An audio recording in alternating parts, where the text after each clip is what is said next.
Selamat datang di pelajaran Hayat Alkitab yang dipersembahkan oleh Yayasan Perpustakaan Injil. Program-program ini didasari oleh ministry dari Winnesley dan puncak ministrinya selama 21 tahun, yaitu pelajaran Hayat Alkitab, yang berfokus pada kenikmatan akan Kristus sebagai hayat ilahi, sebagaimana diwahyukan di dalam Alkitab. Kami berharap agar melalui pelajaran hayat ini, Anda akan dibawa masuk ke dalam kenikmatan yang lebih dalam dari Alkitab, dan kenikmatan akan Tuhan Yesus kita yang terkasih dan mustika. Sekarang, mari bergabung dengan program hari ini. Pembacaan yang dangkal dari 1 Korintus seringkali mengarah kepada suatu kesimpulan, bahwa ini adalah kitab yang banyak berfokus pada permasalahan-permasalahan dan situasi-situasi luaran.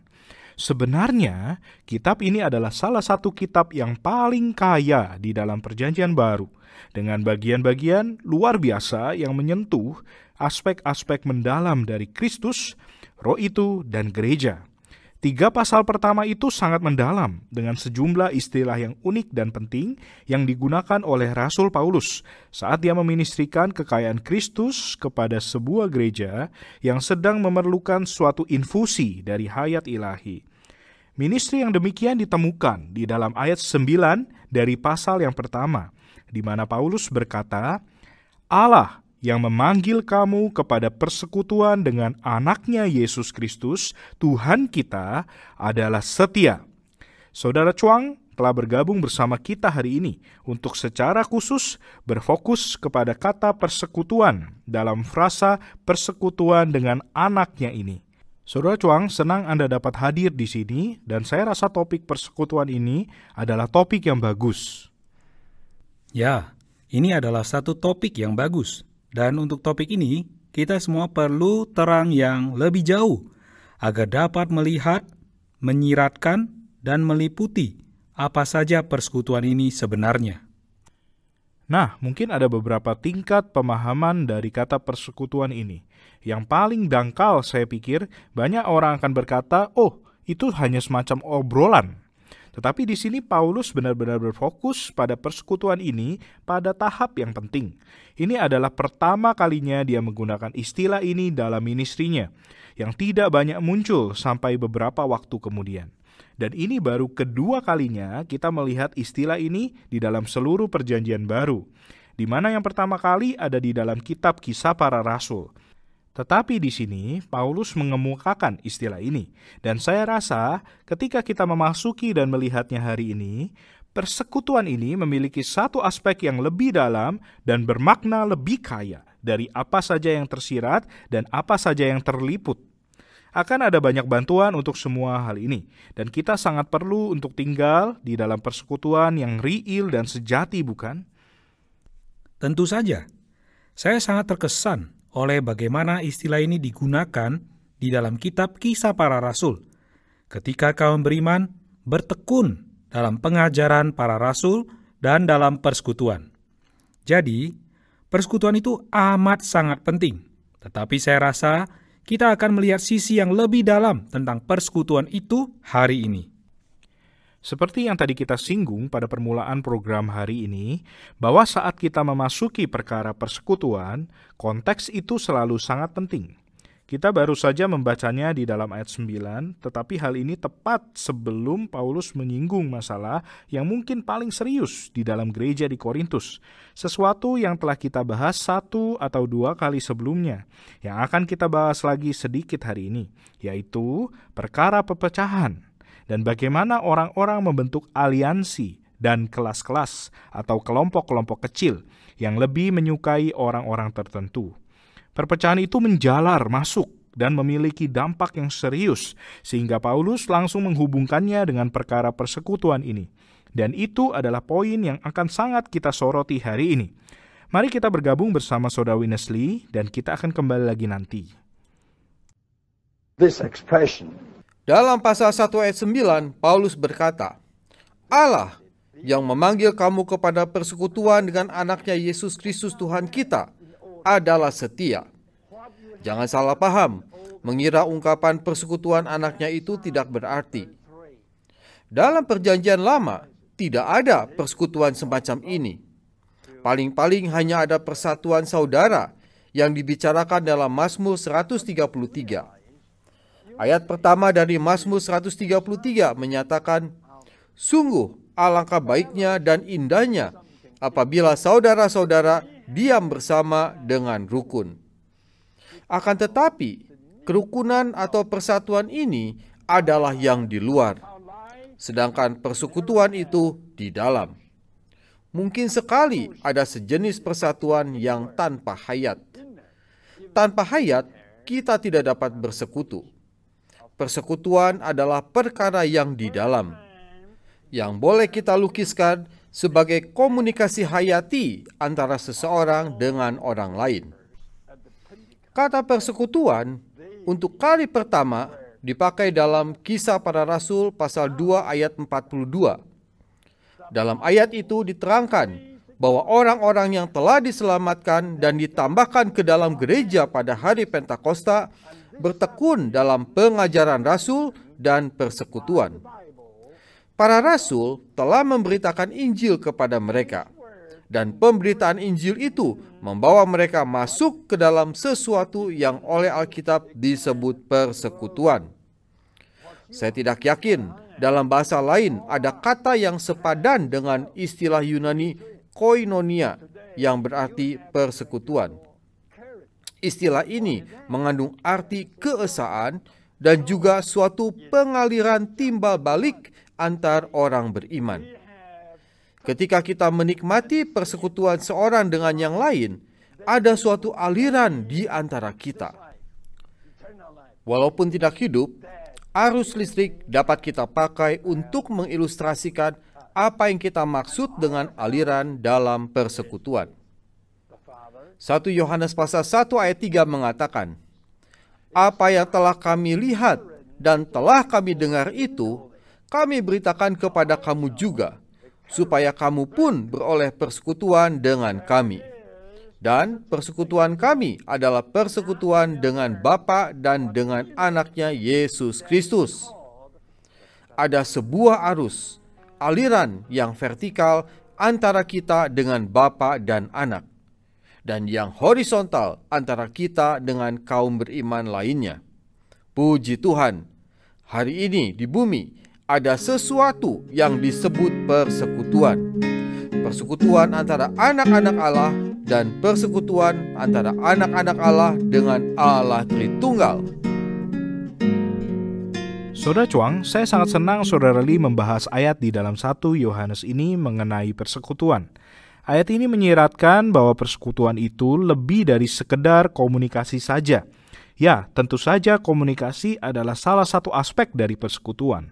Tetapi ayat yang Saudara Lee kutip di dalam 1 Yohanes pasal 1 itu sepertinya berkata, "Kami memberitakan hayat ilahi ini, hayat yang kekal kepada kamu, supaya kamu pun beroleh persekutuan dengan kami. Dan persekutuan kami adalah persekutuan dengan Bapa dan anaknya Yesus Kristus." Jadi persekutuan ini bukan hanya satu hubungan antara Anda dan saya. Ada satu hubungan yang horizontal, juga vertikal di sini, bukan? Tentu saja ada. Dan saya rasa itu adalah hal utama yang kita temukan dalam surat kiriman 1 Yohanes ini. Yohanes membawa orang-orang ke dalam persekutuan ini dengan jalan memberitakan kepada mereka apa yang telah mereka lihat, telah mereka dengar, dan telah mereka jamah, yaitu hayat. Sebenarnya, hayat yang telah mereka jamah ketika bersama Tuhan Yesus, itulah persekutuan itu. Kemudian, dia mengatakan bahwa kami ingin membawa kamu ke dalam persekutuan ini, supaya kamu pun beroleh persekutuan dengan kami, para rasul. Dan persekutuan kami, persekutuan para rasul, adalah dengan Bapa dan dengan Anak. Jadi, seperti yang telah Anda katakan, hal ini horizontal juga vertikal. Ini berhubungan dengan hubungan kita dengan Bapa dan dengan Anak, juga antara seorang dengan yang lain. Jika Anda mau mengembangkannya lebih jauh, perkara persekutuan ini dapat diilustrasikan oleh aliran atau arus listrik, bukan? Itu adalah ilustrasi yang bagus. Dan saya rasa Saudara Lee mengatakannya pada awal berita ini, bahwa persekutuan ini diilustrasikan oleh listrik. Pada saat Anda memiliki listrik terpasang di rumah, itu artinya ada arus listrik yang tersedia di rumah itu untuk melakukan banyak hal.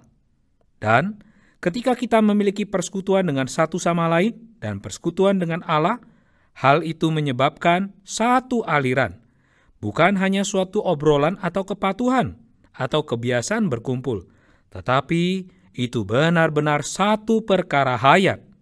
Kita memiliki persekutuan antara seorang dengan yang lain melalui berpartisipasi dalam hayat Allah itu sendiri. Di dalam Alkitab dengan catatan kaki versi pemulihan pada 1 Yohanes pasal 1, ada definisi yang sangat baik dari persekutuan. Jika boleh, saya akan mengambil waktu sebentar untuk membacakannya. Oh, itu akan sangat membantu. Dikatakan, istilah Yunaninya berarti berpartisipasi bersama, berpartisipasi secara umum. Persekutuan adalah pengaliran hayat kekal, dan sebenarnya merupakan aliran hayat kekal dalam semua orang beriman, yang telah menerima dan mendapatkan hayat ilahi. Hal ini digambarkan dengan aliran air hayat dalam Yerusalem baru di dalam Wahyu pasal 22. Semua orang beriman sejati ada di dalam persekutuan ini. Dan kemudian saudara Lee merujuk ayat yang Anda sebutkan di dalam Kisah Para Rasul pasal 2. Itu dilaksanakan oleh Roh itu di dalam roh kelahiran kembali kita, sehingga disebut sebagai persekutuan Roh Kudus di dalam 2 Korintus pasal 13 ayat 13. Ayat yang cukup terkenal juga, bukan? Saya rasa sangat luar biasa bagaimana para rasul, baik Yohanes dan Paulus, membahas perkara persekutuan ini dengan cara yang inklusif. Persekutuan ini bukan hanya vertikal, tetapi juga horizontal. Dan ini bukan hanya horizontal, dalam artian bahwa saya di dalam persekutuan dengan orang tertentu saja. Persekutuan ini tidak terbatas seperti itu, tetapi ini adalah persekutuan hayat. Hayat yang mengalir dari Allah kepada kita dan mengalir di antara kita kepada satu sama lain. Inilah persekutuan itu, dan ini sepenuhnya dari hayat. Ini adalah salah satu cara pandang yang benar-benar perlu kita pertinggi, lebih dari cara pandang yang telah dipahami dan diterima secara umum selama ini. Ini sangat kaya dan dalam, penuh makna. Sekarang kita akan masuk ke dalam segmen selanjutnya. Tadi ada mengatakan sesuatu yang sangat penting. Terkadang kita mengambil hanya satu aspek dari persekutuan, atau kita hanya memiliki persekutuan khusus dengan kelompok tertentu saja. Itu benar. Tetapi sebenarnya persekutuan yang sejati adalah persekutuan universal di seluruh tubuh Kristus, bukan? Terkadang, yang orang-orang maksudkan ketika mereka mengatakan persekutuan, maksud mereka adalah kelompok mereka saja, atau hubungan mereka dengan orang Kristen atau kelompok Kristen lain. Tetapi bukan ini yang dimaksud di sini. Ini adalah persekutuan anaknya. Itu berarti kita dibawa ke dalam persekutuan universal dengan semua orang beriman di seluruh bumi. Dan itulah sebabnya mengapa sangat penting bagi kita untuk melihat ayat-ayat setelah ayat 9 yang kita baca tadi. Ayat 10 mengatakan, "Tetapi aku menasihatkan kamu saudara-saudara, demi nama Tuhan kita Yesus Kristus, supaya kamu seia sekata dan jangan ada perpecahan di antara kamu. Sebab saudara-saudaraku, aku telah diberitahukan bahwa ada perselisihan di antara kamu. Yang aku maksudkan ialah bahwa kamu masing-masing berkata, aku dari golongan Paulus, atau aku dari golongan Apolos, atau aku dari golongan Kefas, atau aku dari golongan Kristus. Adakah Kristus terbagi-bagi?" Jadi seluruh perkara perpecahan ini memiliki dampak yang nyata terhadap persekutuan. Mari kita bergabung bersama saudara Winnesley. Saya rasa dia akan menyampaikan poin ini dengan cukup signifikan. The circulation. Ilustrasi terbaik untuk persekutuan mungkin adalah sirkulasi darah dalam tubuh manusia.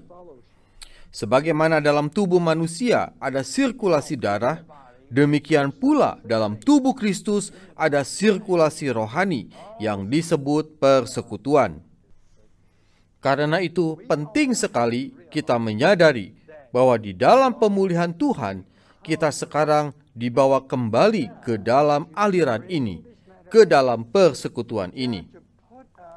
Hal ini dengan jelas menunjukkan bahwa kita bukan dipanggil ke dalam persekutuan kelompok manapun, praktek atau ajaran teologi apapun. Persekutuan unik yang ke dalamnya kita dipanggil oleh Allah adalah persekutuan anaknya.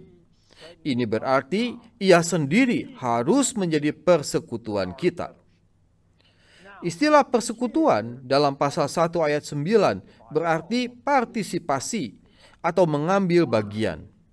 Ini dapat dibuktikan dengan memperhatikan ayat ini bersama konteksnya. Ayat 10 yang melanjutkan ayat 9 mengatakan, "Tetapi aku menasihatkan kamu, saudara-saudara, demi nama Tuhan kita Yesus Kristus, supaya kamu seia sekata dan jangan ada perpecahan di antara kamu, tetapi sebaliknya supaya kamu erat bersatu dan sehati sepikir." Ayat 10 berbeda dengan ayat 9. Dalam ayat 9, Paulus berkata bahwa Allah telah memanggil kita ke dalam persekutuan anaknya. Tetapi kemudian dalam ayat 10, ia mengawalinya dengan kata-kata, "Tetapi aku menasihatkan kamu, saudara-saudara, demi nama Tuhan kita Yesus Kristus." Dengan nama Tuhan Yesus, Paulus menasihati agar jangan ada perpecahan di antara orang kudus. Perpecahan berlawanan dengan persekutuan, bertentangan dengan persekutuan yang ke dalamnya kita dipanggil oleh Allah. Orang-orang Korintus telah terpecah belah karena kesukaan-kesukaan dan pilihan-pilihan mereka. Akan tetapi, Paulus menghendaki mereka menyadari bahwa mereka telah dipanggil ke dalam satu persekutuan. Mereka yang berkata, "Aku dari golongan Paulus," berarti mengapresiasi Paulus dan menikmati Paulus. Demikian pula orang-orang yang berkata bahwa mereka dari golongan Apolos atau dari golongan Kefas.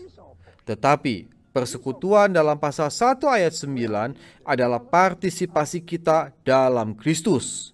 Itulah kenikmatan dan apresiasi kita terhadap Dia dan kesukaan serta pilihan kita atas dirinya.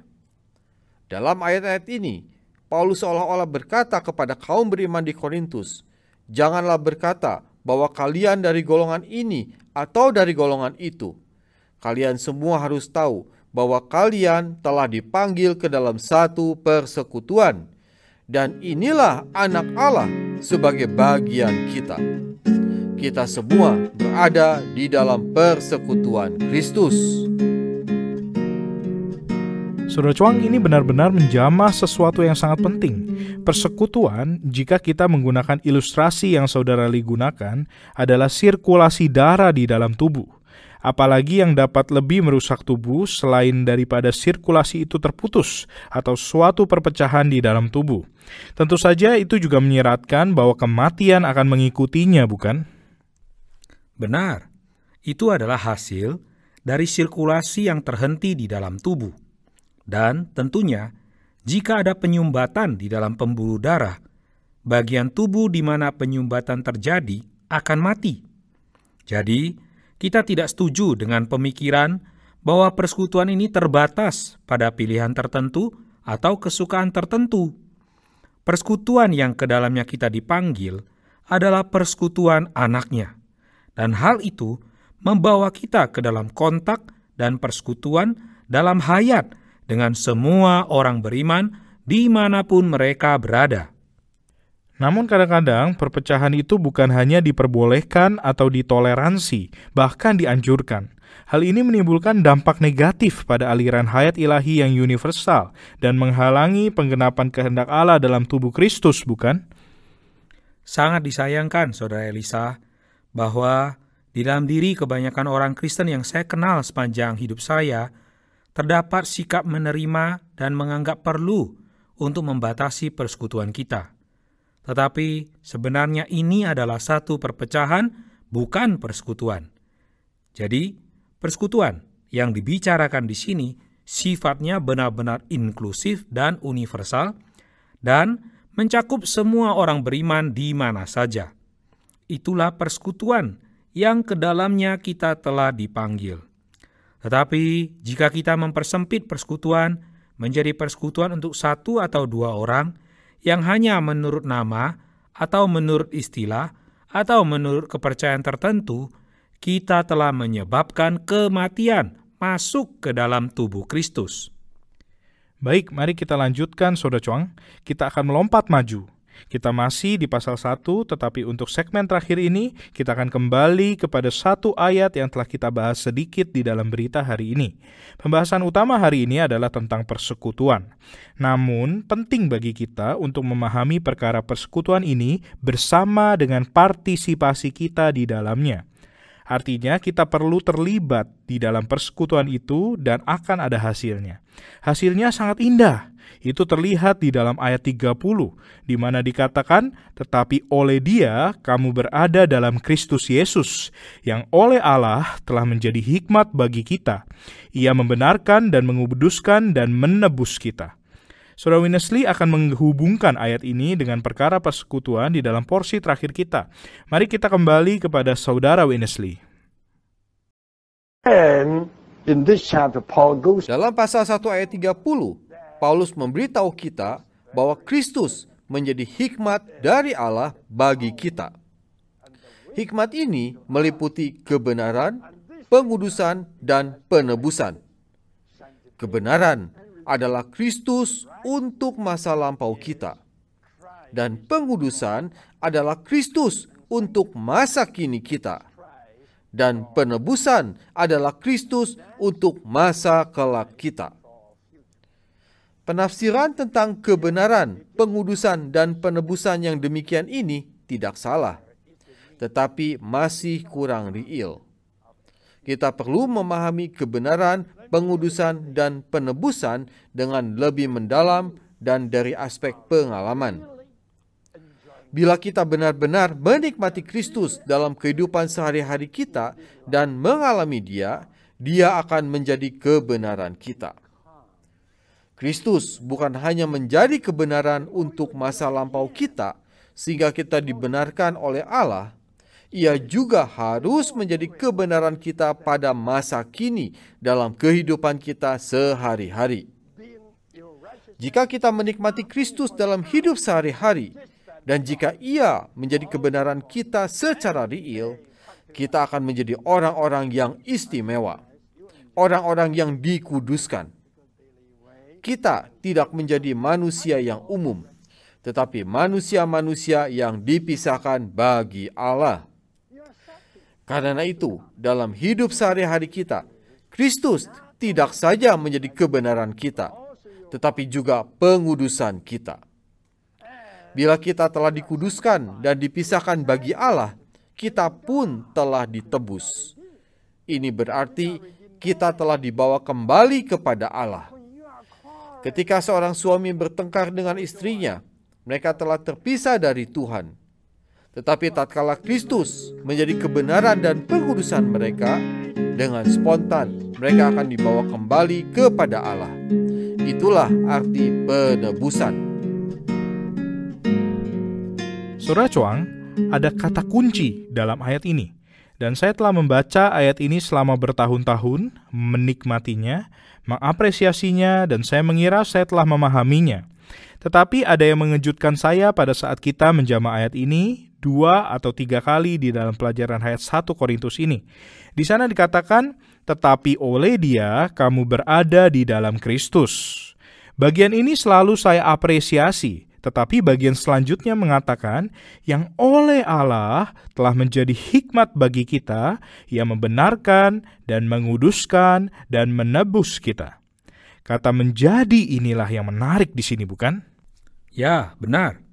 Dan ini mungkin sesuatu Anda terima secara doktrin hanya sebagai fakta. Tetapi ini adalah sebuah proses. ada sebuah proses yang sedang berlangsung. Kristus menjadi segala sesuatu bagi kita melalui kenikmatan kita akan Dia. Kita dikuduskan, kita diselamatkan, kita dibawa kembali kepada Dia. Dan semakin kita dibawa kembali kepadanya, kita semakin dikuduskan, kita semakin dipisahkan kepada Allah. Inilah yang sebenarnya membawa kita kepada pengudusan dan bahkan kepada penebusan tubuh kita. Hal ini berlangsung seumur hidup kita. Kenikmatan kita akan Kristus sebenarnya adalah persekutuan yang membawa kita maju dalam kehidupan Kristen kita, agar Dia menjadi segala sesuatu bagi kita, menjadi kekudusan, kebenaran, dan penebusan. Jadi, dari sisi doktrinal kebenaran ini atau dari sisi objektifnya, kita berkata, ya, kita berada di dalam Kristus. Kita memiliki Kristus sebagai kebenaran kita. Kita memiliki Kristus sebagai pengudusan kita. Dan kita memiliki Kristus sebagai penebusan kita. Tetapi ada aspek partisipasi yang benar-benar dipertinggi ketika kita menggabungkannya dengan perkara persekutuan itu. Aliran hayat ilahi yang telah kita lihat seperti aliran listrik di rumah kita yang terhubung dengan pembangkit listrik. Benar-benar menyalurkan pengalaman yang praktis dan sejati ke dalam kita. Sehingga hal-hal itu tidak lagi hanya istilah agama bagi kita. Semuanya menjadi realitas bagi kita, bukan? Ya, inilah rahasianya. Persekutuan yang ke dalamnya kita dibawa masuk. Persekutuan dengan Bapa dan dengan Putra ini sedang beroperasi di dalam kita. Dan persekutuan yang kita miliki dengan satu sama lain ini, bahkan saat ini, kita sedang memiliki persekutuan ini, sedang membawa kita ke dalam partisipasi semua kekayaan yang disebutkan di sini. Dan hari ini persekutuan kita ini lebih diperluas lagi melalui siaran ini. Luar biasa, bukan? Ya, Anda dan saya berada di studio ini. Semoga persekutuan kita di sini adalah dengan Bapa dan juga dengan semua orang yang mendengarkan siaran ini, dimanapun mereka berada. Jadi inilah persekutuan ilahi dan universal yang di dalamnya kita perlu lebih dibawa masuk. Ya, saya sangat setuju dengan hal ini. Dan persekutuan semacam ini benar-benar berkembang menjadi persekutuan yang universal, yang tidak terbatas hanya pada kehadiran fisik kita. Baiklah, kita akan memiliki lebih banyak persekutuan tentang 1 Korintus ini, Saudara Chuang. Dan saya harap Anda akan segera kembali untuk lebih banyak persekutuan universal ini. Saya akan sangat menantikan persekutuan ini. Saya juga. Waktu kita telah habis, kami ingin mengundang Anda untuk menghubungi kami melalui website kami, yaitu pelajaranhayat.com. Kita akan kembali lagi besok untuk melanjutkan pelajaran hayat dari 1 Korintus ini. Mewakili Saudara Chuang, saya Elisa. Terima kasih telah mendengarkan hari ini. Terima kasih telah mendengarkan pelajaran hayat Alkitab bersama Witness Lee yang dipersembahkan oleh Yayasan Perpustakaan Injil. Fokus dari Yayasan Perpustakaan Injil adalah karya dari Watchmeni dan Witness Lee, dua rekan kerja Tuhan di Tiongkok pada paruh pertama abad ke-20. Setelah Perang Dunia Kedua, Witness Lee membawa ministri ini pertama-tama ke Taiwan, kemudian ke Amerika Utara, dan akhirnya ke seluruh dunia. Selama lebih dari 20 tahun, dia menyampaikan berita-berita pelajaran hayat ini, menyingkapkan bagaimana setiap kitab di dalam Alkitab menunjukkan rencana kekal Allah. Allah melalui Kristus ingin menyalurkan hayat dan sifatnya ke dalam manusia yang telah ditebus, sehingga manusia dapat menjadi ekspresi, perbesaran, pasangan, dan tempat kediaman Allah. Pelajaran hayat ini jauh melampaui doktrin belaka dan menyingkapkan Kristus yang pribadi, praktis, dan dapat dialami. Di dalam program singkat ini, kami meringkas dan memadatkan pembicaraan yang kaya dari Witness Lee. Tetapi untuk menikmati semua kekayaan dalam berita-berita ini, kami berharap Anda akan mengunjungi situs website kami di pelajaranhayat.com. Di sana Anda dapat mendownload lebih banyak program audio pelajaran hayat seperti ini, dan semuanya tanpa biaya. Sekali lagi, situs website kami di pelajaranhayat.com. Terima kasih telah mendengarkan.